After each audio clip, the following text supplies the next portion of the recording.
This explains it right here. G'day guys, it's Tom here with MYT Solar. We're back putting these videos out. Make sure you subscribe, we'll have one coming out every week. So this is kind of a fun one today. This is actually the second time we've worked on this rig. We did an install for these customers in March last year at Thompson RV, and they're back here already. Luckily they're back for kind of a good reason, kind of a bad reason. And when we did the install for these guys, they actually kept the solar on the roof that was there from the factory. So that was the 600 watt of factory solar. Right from the start, these guys were saying that they just didn't have enough solar. The first weakness that we noticed was our solar, and that was the one thing that we were not aware of when we purchased a year ago. We went with the factory solar. We thought we were going to be good. We were not getting the recovery time. We weren't getting the numbers we wanted. And it was just, for us, the missing link. We were finding ourselves having to run our generator more than we would want. You know, we did a full system on this, the inverter and all the great Victron stuff. They were always, right from the start, saying they didn't have enough solar. We tried a few little things remotely to see if we could get that figured out. Really, it wasn't until they brought the rig here that we figured out why that solar wasn't performing. So when we first popped up here to begin this extra work of upgrading the factory solar, this was one of the first things we found. And so this is an inline solar fuse that has melted up.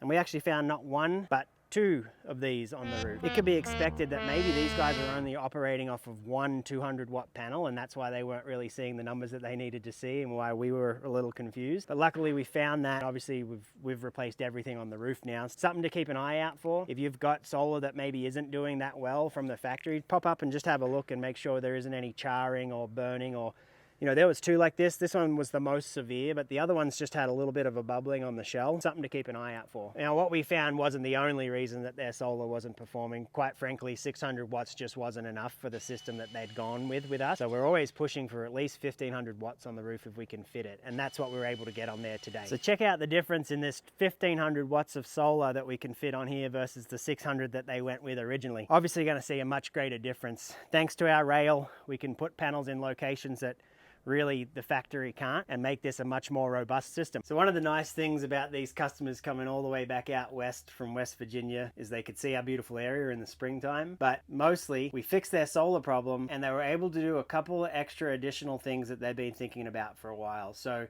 we added an extra 330 amp hour battery, which brought their total amp hours to 1320 amp hours.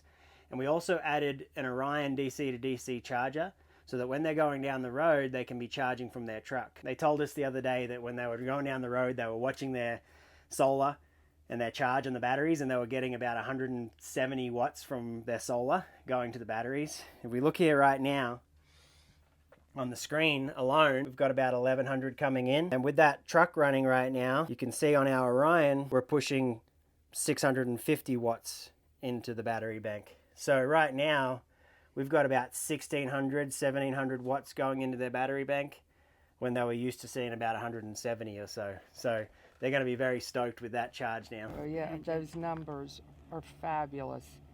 After going from, you can see how much more here. Yeah. That is really awesome.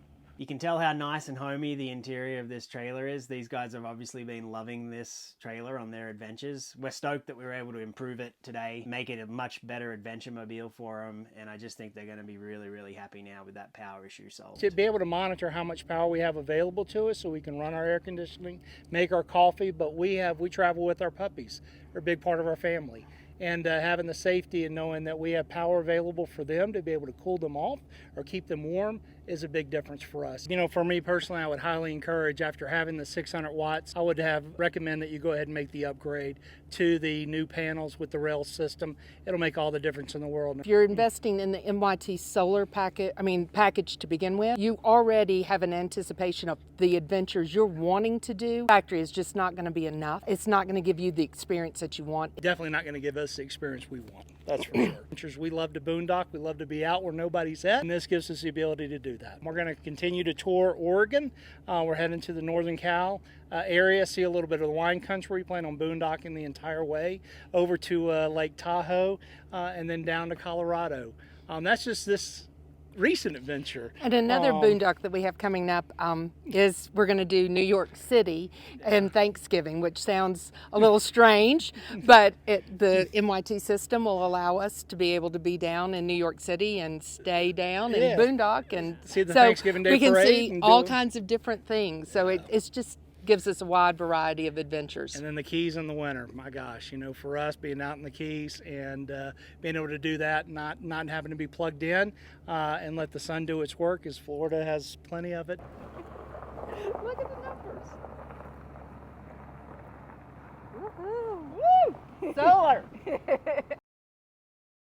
So I'd be curious, you guys watching this, what kind of numbers are you seeing from your factory solar? I'd really like to know that, just so we can have a bit of a reference point. Other than that, don't forget to subscribe, and cheers for watching.